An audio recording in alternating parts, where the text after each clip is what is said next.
Estudando o capítulo 9 de Daniel, nós vamos tomar conhecimento de uma das mais belas, sinceras e honestas orações feitas em todos os tempos.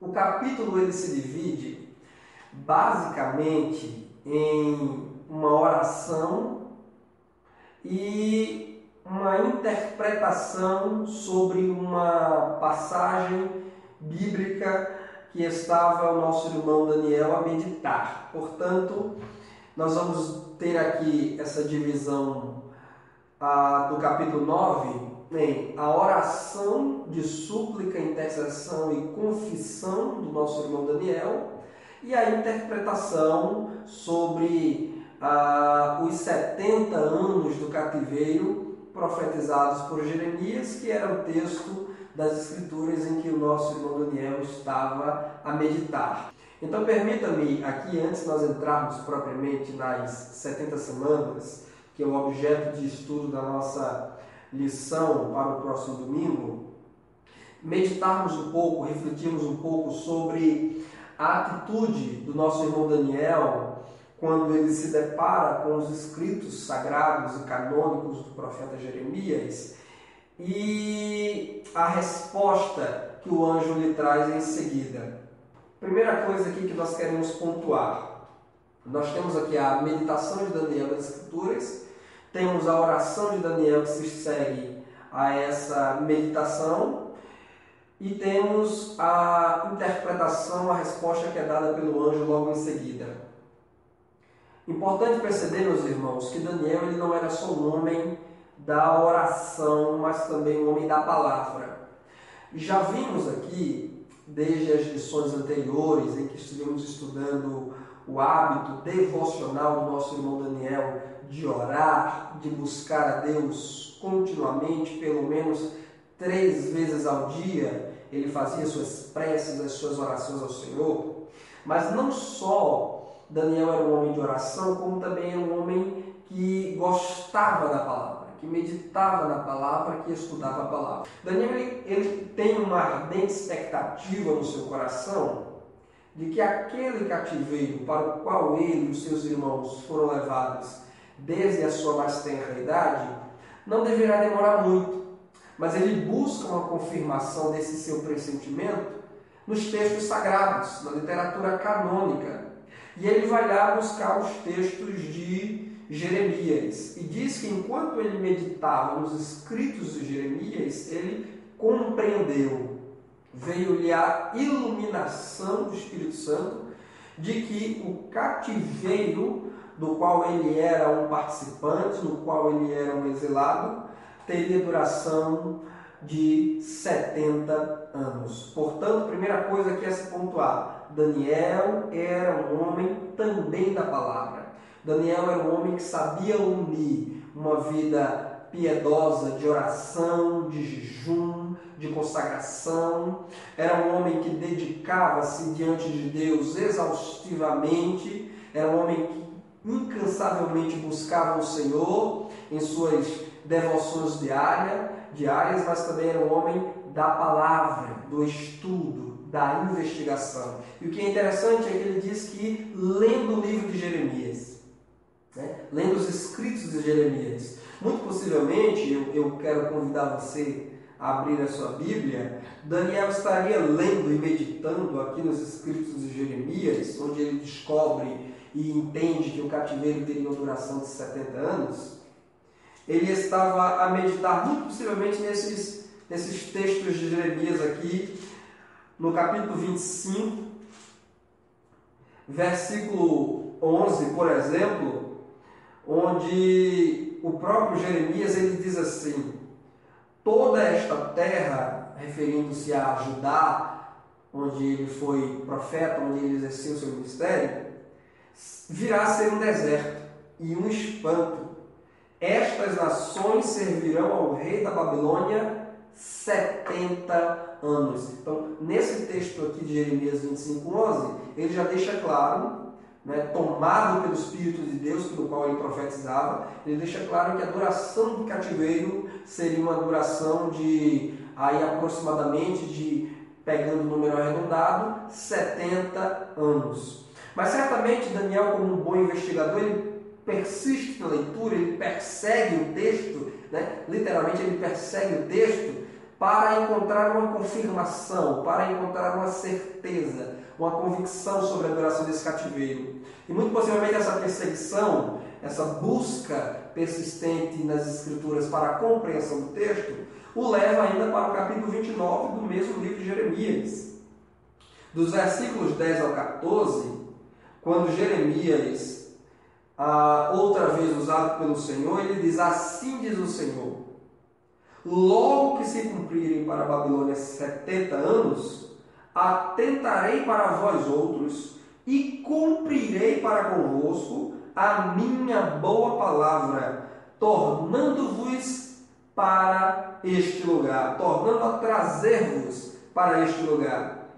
Eu é que sei os pensamentos que tenho a vosso respeito, diz o Senhor. E aí vem essas palavras em seguida, que somos quase que de modo poético, onde Deus diz que tem planos de paz, não de mal, para o povo de Judá, para conceder a Judá o fim que aquele povo esperava, que aquele povo desejava, mas bastaria apenas aquele povo buscar o Senhor de todo o coração, em espírito e em verdade, como Jesus nos ensina no Novo Testamento, que Deus se permitiria ser achado deles durante o período do exílio. Então, lá em 25:11, nós temos o prenúncio de que o cativeiro teria duração de 70 anos. Aqui nós temos a confirmação.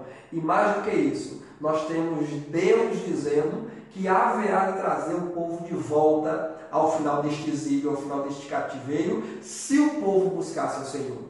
Se o povo voltasse o seu coração para o Senhor. Porque os decretos de Deus, eles são decretos de Deus, mas eles não independem de nossas ações, né? Deus ele decreta nos abençoar, Deus ele determina nos abençoar, e a palavra dele ficará de pé, porque ele é fiel e não pode negar-se a si mesmo, dizia Paulo. Todavia, no que diz respeito às bênçãos de Deus chegarem até nós, nós também precisamos tomar uma atitude, né? Nós também precisamos voltarmos para o Senhor. Tiago diz: chegai-vos a Deus e ele se chegará a vós. E o próprio Deus já dizia lá para Salomão, quando foi consagrado o templo do Senhor, segundo as Crônicas 7, né? Deus disse: esse povo que se chama pelo meu nome, quando eu fizer cerrar os céus, não descer chuvas, e enviar pestes e pragas, aí Deus disse: este povo que se chama pelo meu nome, se humilhar, orar, se arrepender, se converter dos seus maus caminhos, buscar a minha face, eu ouvirei dos céus, perdoarei os seus pecados e sararei a sua terra. Então, o que Deus disse outrora a Salomão, terceiro monarca de Israel, filho de Davi, ele diz também aqui no texto que nós vemos, pela boca de Jeremias o profeta. E certamente foram essas as passagens que Daniel estava a meditar durante o primeiro reinado de Dario. O que é interessante aqui, um dado, né, para nós já tomarmos, é que, embora Jeremias tenha sido um profeta contemporâneo de Daniel, porque Jeremias ele profetiza ali pouco antes do exílio, pouco antes do cativeiro, pouco antes da invasão terrível do exército de Nabucodonosor a Judá, lá pelo ano 586 a.C., que trouxe aquela desolação, aquela devastação terrível para o povo de Judá. Jeremias já estava profetizando ali. Ele profetiza um pouco antes do cativeiro e um pouco depois, né, durante mesmo o cativeiro. Portanto, se Daniel ele é deportado, ele é sequestrado de Judá por volta do ano 606, 605 a.C., então ele era um garotinho ainda, ele era um menino adolescente, quando Jeremias, já um homem adulto formado, estava a profetizar pelas ruas e pelas praças de Judá. Mas eles eram contemporâneos então, né? Não sei se Daniel chegou a conhecer pessoalmente, em sua idade infantil, ao homem adulto, ao profeta Jeremias em Judá, né? Não posso afirmar isso com certeza, mas parece-me que eles viveram ali, ainda que no finalzinho da vida de Jeremias, Daniel ainda viveu um pouco durante a vida deste outro grande profeta de Deus. Mas perceba que, apesar de Jeremias ser um contemporâneo de Daniel, e apesar de não haver muito tempo distante entre esse episódio de Daniel 9 e as profecias de Jeremias registradas em seu livro, os escritos de Jeremias já eram considerados canônicos. Né? Isso aqui é uma informação importante para nós percebermos. Os escritos recentes de Jeremias já eram considerados literatura inspirada por Deus. Né? Porque isso é ser literatura canônica, é ser uma literatura reconhecidamente inspirada por Deus, com autoridade doutrinária, com autoridade instrutiva. Portanto, os textos recentes de Jeremias já circulavam na comunidade dos exilados como palavra de Deus para o povo. E Daniel tinha essa consciência. Daniel entendia que Jeremias não falou de si mesmo. Daniel entendia que Jeremias não era mais um dos muitos profetas falsos de Judá, a exemplo de Hananias, que profetizou que o cativeiro duraria apenas 2 anos. Não, Daniel entendia que Jeremias era um autêntico, um genuíno, um verdadeiro profeta de Deus e que os seus escritos, né, não foi a tradição oral, não foram as profecias de Jeremias pronunciadas em público que foi se reproduzindo de boca em boca até chegar em Daniel. Não. Daniel estava lendo textos escritos. Sim, porque Jeremias escreveu livros. Quer ver? Se você pegar em Jeremias capítulo 30, versículos 1 e 2, você vai ver que o próprio Deus ordenou a Jeremias que escrevesse as palavras, os oráculos, os prenúncios, as visões que Deus lhe concedera. Jeremias 30, 1 e 2, olha o que é que diz. Palavra do Senhor veio a Jeremias dizendo: assim fala o Senhor, Deus de Israel, escreve num livro todas as palavras que eu disse. Né? E aí segue o texto. Então veja que Deus ele está aqui fazendo questão de dizer ao profeta Jeremias que tudo aquilo que Deus lhe revela, tudo aquilo que Deus lhe comunica, deve ser registrado em livros, porque Deus gosta de livros, né? Essa recomendação aqui para se escrever as revelações de Deus, elas não é uma recomendação inédita, né? Desde tempos remotos até os últimos textos da Bíblia Sagrada, exemplo do Apocalipse, Deus ele fazia questão de dizer aos seus servos, os profetas, né, aos autores, aos agiógrafos, como nós chamamos, aos textos originais, aos autores originais dos textos sagrados. Ele dizia: escreve, né? Escreve, porque Deus queria que, uma vez escritos, as suas palavras, né, os seus prenúncios, os seus avisos ficassem materializados no texto como nós temos hoje, para conhecimento de todas as épocas e de todas as eras, que Deus ele é Senhor soberano e que domina e que governa a história. E Daniel ele vai aqui, nesse capítulo 9 da primeira parte, então, ele vai devotar-se ao Senhor agora em uma oração, em uma intercessão, em uma súplica muito insistente, muito persistente. Né? Sem dúvida alguma, uma das mais contundentes e das mais belas orações de toda a Bíblia Sagrada, que você deverá, inclusive, caro professor que acompanha esse vídeo, se puder, meditar nesta oração de Daniel registrada no capítulo 9, paralela à oração de Esdras, também no capítulo 9 de seu livro. Porque a oração de Esdras, lá no capítulo 9 de Esdras, ela é muito semelhante à oração de Daniel aqui no capítulo 9 também. Né? Olha que coincidência. Porque tanto Esdras lá, ele vai... E você sabe que os episódios descritos sobre Esdras são posteriores a Daniel, né? Porque o Esdras, o escriba Esdras, ele vive um momento e um tempo posterior a Daniel, mas as orações dele são muito semelhantes. Né? As orações deles incluem adoração a Deus, reconhecimento da supremacia, da soberania e da grandeza de Deus, reconhecimento dos justos juízos de Deus. Tanto Daniel aqui quanto Esdras, um pouco mais adiante, eles compreendem que a justiça de Deus exercida sobre Judá, ela é justa, ela é na medida que o povo realmente merecia receber o castigo e a punição de Deus.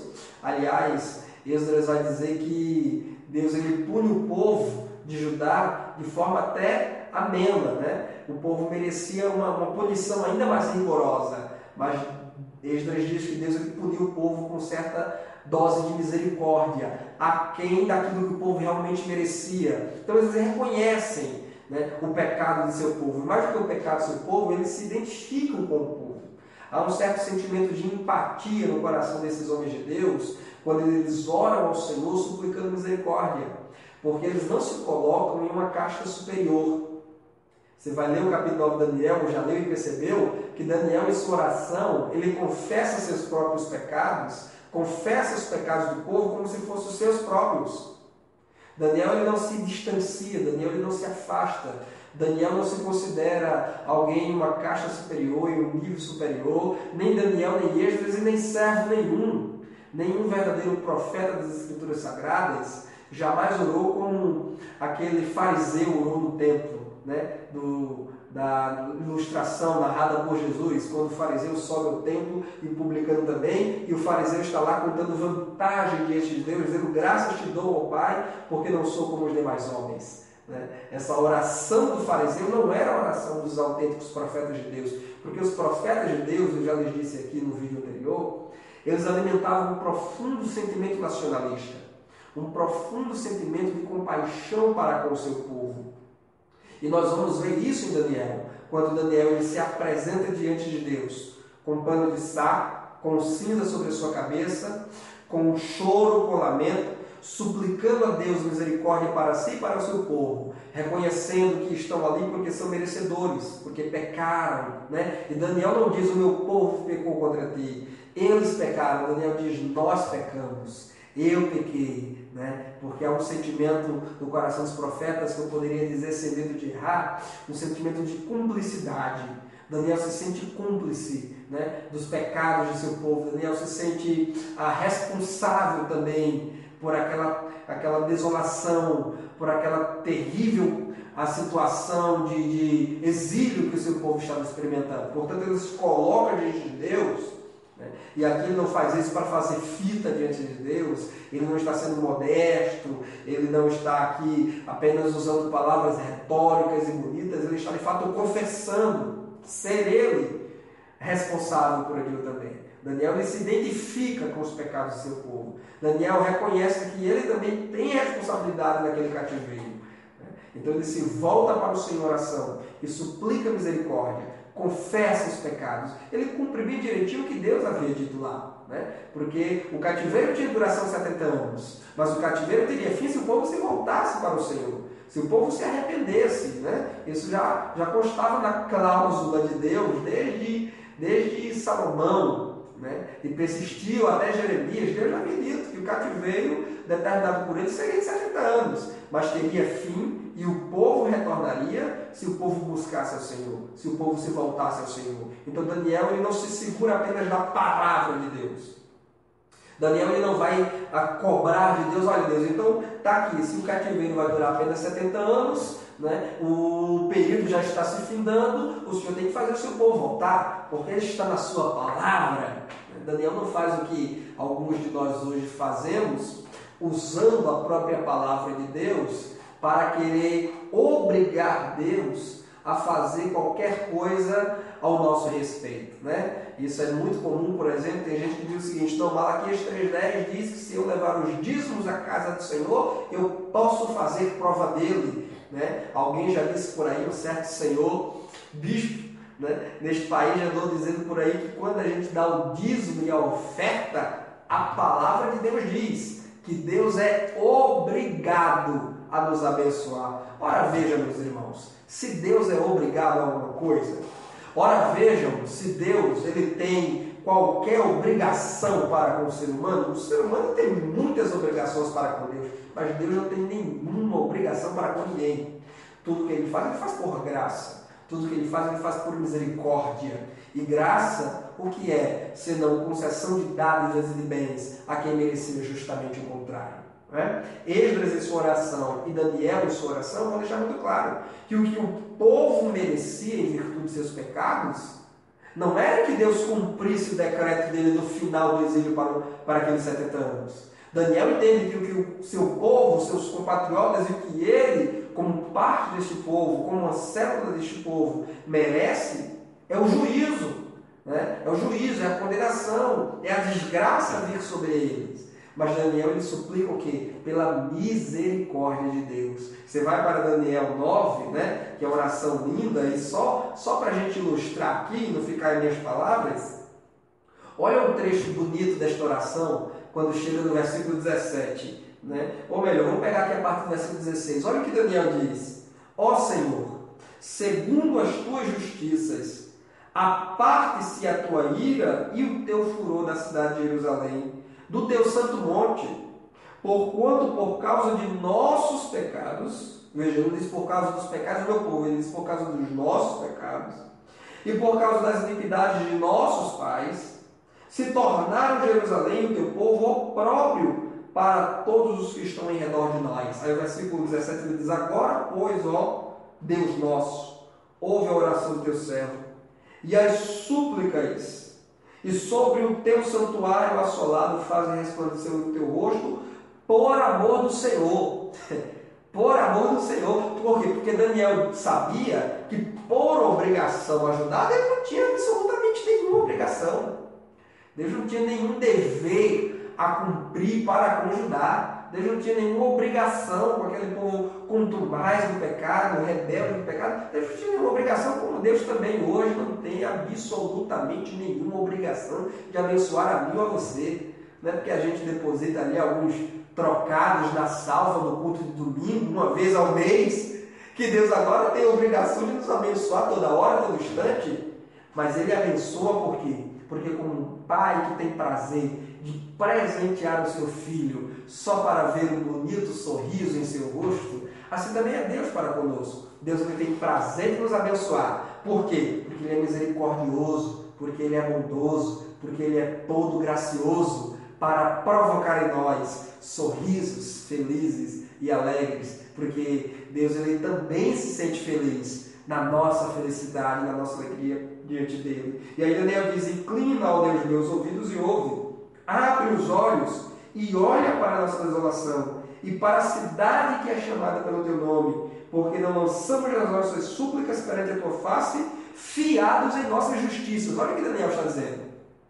Né? Em outras palavras, o que é que Daniel está dizendo aqui? Senhor, nós não estamos te pedindo, nós não estamos te orando, nós não estamos lançando em rosto os teus decretos e as tuas promessas fiados em nossa justiça, como se de nós houvesse alguma coisa boa, né, para se aproveitar, porque não há, mas o que? Em tuas muitas misericórdias. Portanto, Daniel sabia que conquanto existisse o decreto de Deus para o final do exílio, ao cumprimento de 70 anos, Daniel entendia perfeitamente que Deus faria o povo retornar, não porque ele tivesse obrigação de fazê-lo, porque Deus prometeu e tem que cumprir, não, mas porque Ele é misericordioso, porque Ele é bondoso. Aliás, né, o próprio período delimitado de 70 anos estabelecido por Deus já é um ato de misericórdia.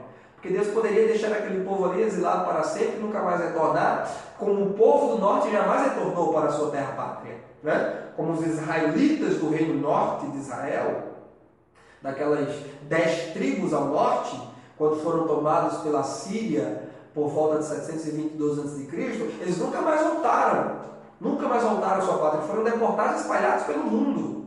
Então Daniel entendia que assim também poderia ser com Judá, mas ele suplica por tuas misericórdias. Ora, meus irmãos, que lição maravilhosa para compartilharmos com os nossos irmãos, com os nossos alunos no próximo domingo.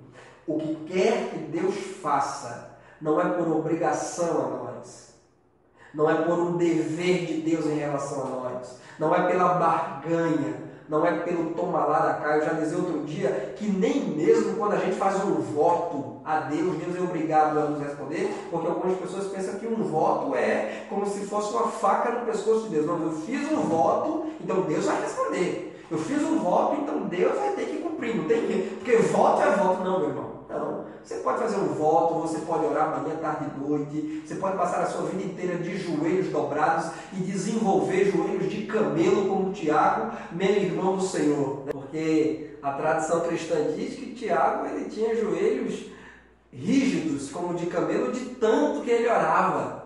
Mas ainda que você tenha joelhos de camelo por tanto orar, Deus não tem nenhuma obrigação, nenhum dever para com você nem para comigo. Tudo que Ele faz por graça. Aliás, é por isso que é bênção, porque é uma dádiva, porque é um favor, porque é uma concessão espontânea de Deus para os seus filhos, para os seus servos. Jesus disse que se nós que somos maus sabemos dar boas dádivas aos nossos filhos, quanto mais nosso Pai Celestial dará boas dádivas aos que lhe pedirem. Agora preste atenção, é aos que lhe pedirem, né? Não é determinar, porque tem um grupo por aí da confissão positiva e da teologia da prosperidade que são primos, né? Porque a teologia da prosperidade e da confissão positiva são primos ali, primos de primeiro grau, né? Que dizem que nós podemos determinar, né? Podemos dizer a Deus, olha, eu quero isso, eu quero aquilo, né? Tem até algumas canções aí, composições aí que são quase que uma ameaça, né? Restitui, eu quero de volta o que é meu, né? Mas eu pergunto, o que é seu?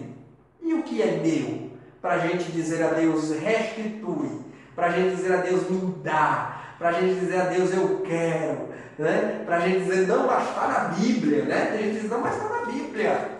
Está na Bíblia, o Senhor tem que me dar. O Senhor prometeu, o Senhor tem que fazer. E se o Senhor não fazer, o Senhor não é Deus.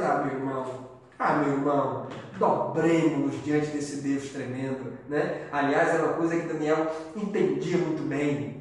E eu gosto porque o pastor Hernandes Dias Lopes, conquanto não seja assembleiano e conquanto não seja dispensacionalista, né? E vai divergir um pouco aqui na perspectiva da interpretação das 70 semanas de Daniel, mas o pastor Hernandes Dias Lopes, em seu comentário sobre o livro de Daniel, sobre a oração, mais especificamente de Daniel, ele diz algo interessante.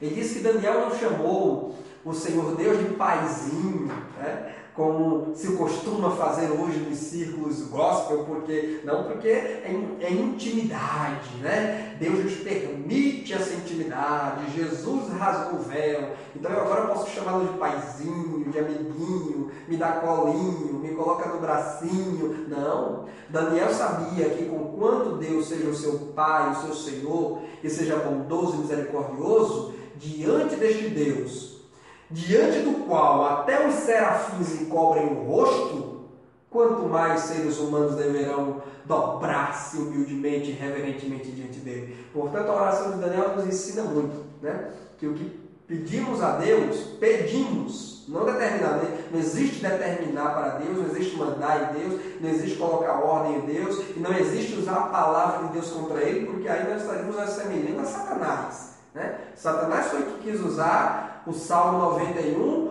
contra Jesus lá no deserto para tentá-lo e fazer o pecado. Aqueles que usam a palavra de Deus contra Deus estão se assemelhando a Satanás. E nós não temos que fazer isso, nós não temos nenhuma autorização, nenhum direito de fazer isso, né? Porque se assim o fizermos, estaremos nos assemelhando a ele, né? Ao inimigo de Deus. O que temos que fazer é pedir.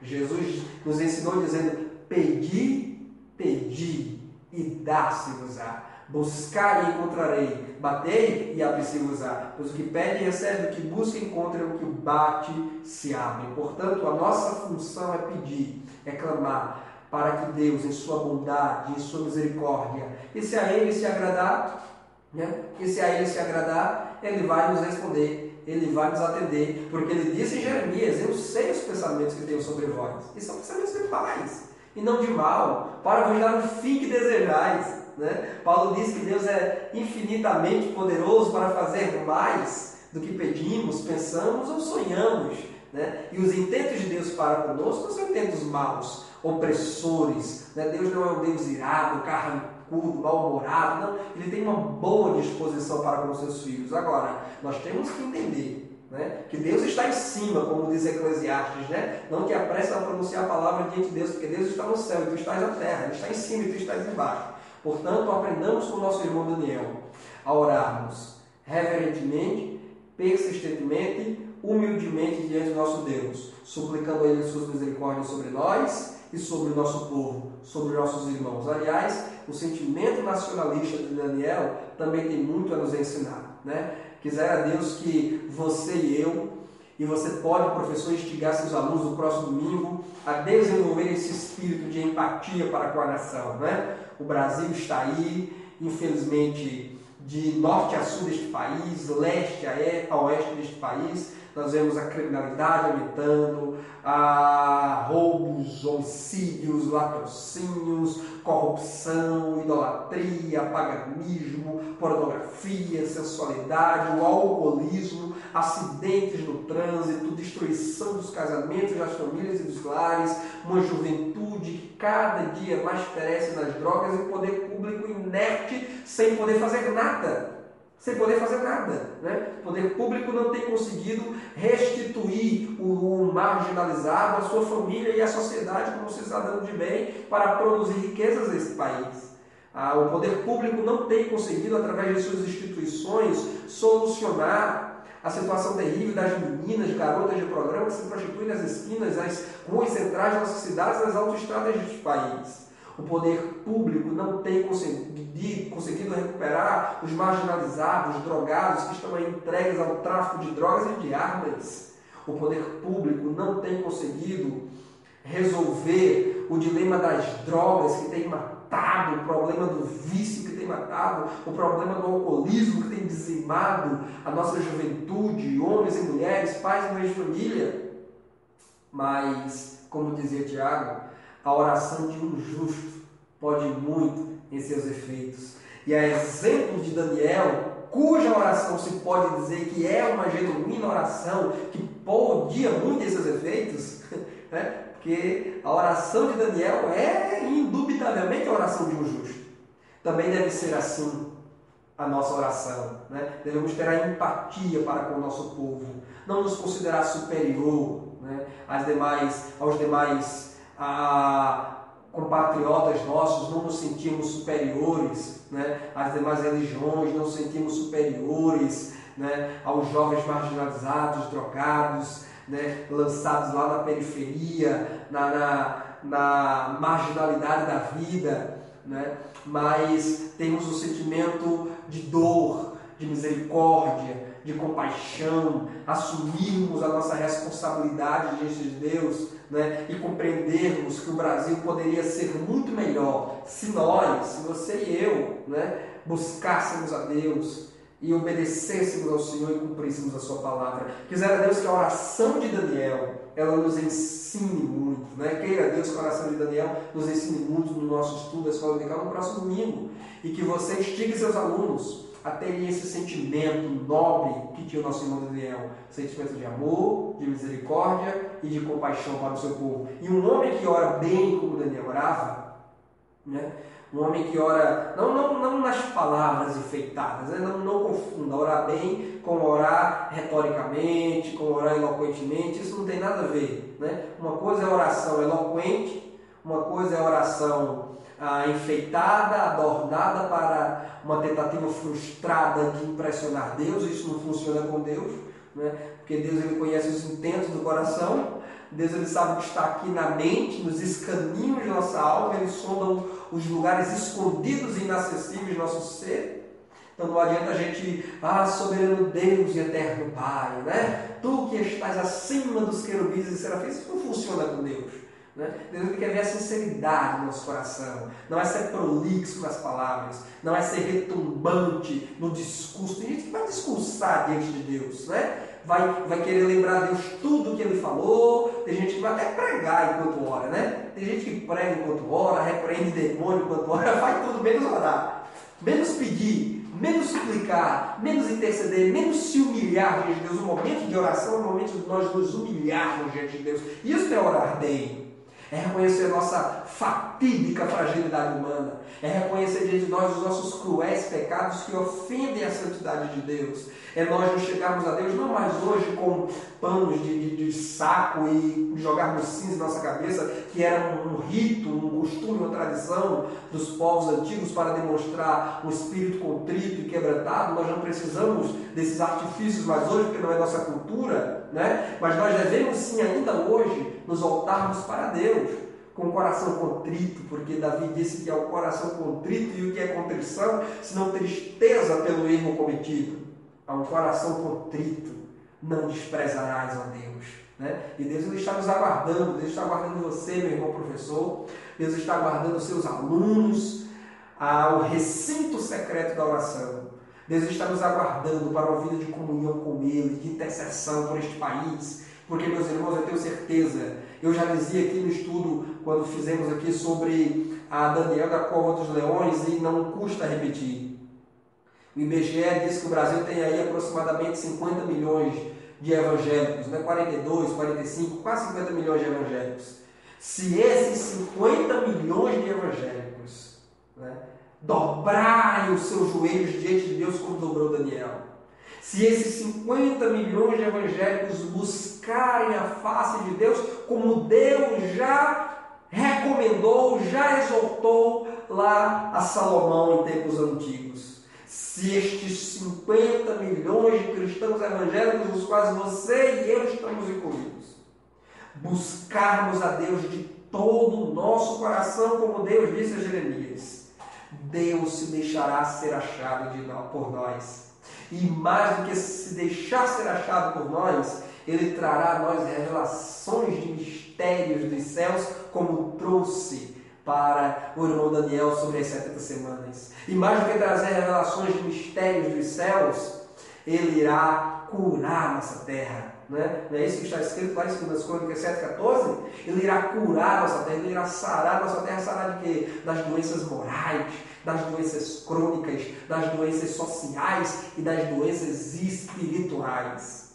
Agora, o que nós não podemos é nos ocupar de dissensões, contendas, de sabores, revanchismos, né, idolatrias, gospel. Né? O que nós não temos que fazer é nos entregar à negligência e ao descaso da vida espiritual, mas buscar, e Deus se deixará ser achado. E diz a Bíblia que enquanto Daniel buscava o Senhor em oração, em confissão, em choro, em intercessão pelo seu povo, diz a Bíblia no versículo 21, que antes mesmo de Daniel encerrar sua oração, diz que enquanto ele ainda falava, Deus enviou o seu anjo Gabriel para lhe trazer a resposta para Daniel sobre a sua oração e sobre o texto das Escrituras de Jeremias que ele outrora estava a meditar. Gabriel, este que é o anjo das mensagens especiais de Deus, né? Porque, ao que nos parece aqui, Gabriel não era um anjo de guerra, de batalha, de peleja, mas era um emissário de Deus para trazer respostas e mensagens importantes aos homens. Ele esteve lá, junto de Zacarias, para prenunciar o nascimento de João Batista, o precursor de Jesus Cristo, e também esteve junto de José e Maria para prenunciar o nascimento do próprio Jesus Cristo. Portanto, né, fazendo aqui um apanhado dos registros bíblicos que citam Gabriel, a gente pode, com um grau de precisão, dizer que ele era o anjo das mensagens especiais de Deus. Enquanto Daniel orava, o anjo Gabriel veio trazer a interpretação sobre os 70 anos do cativeiro.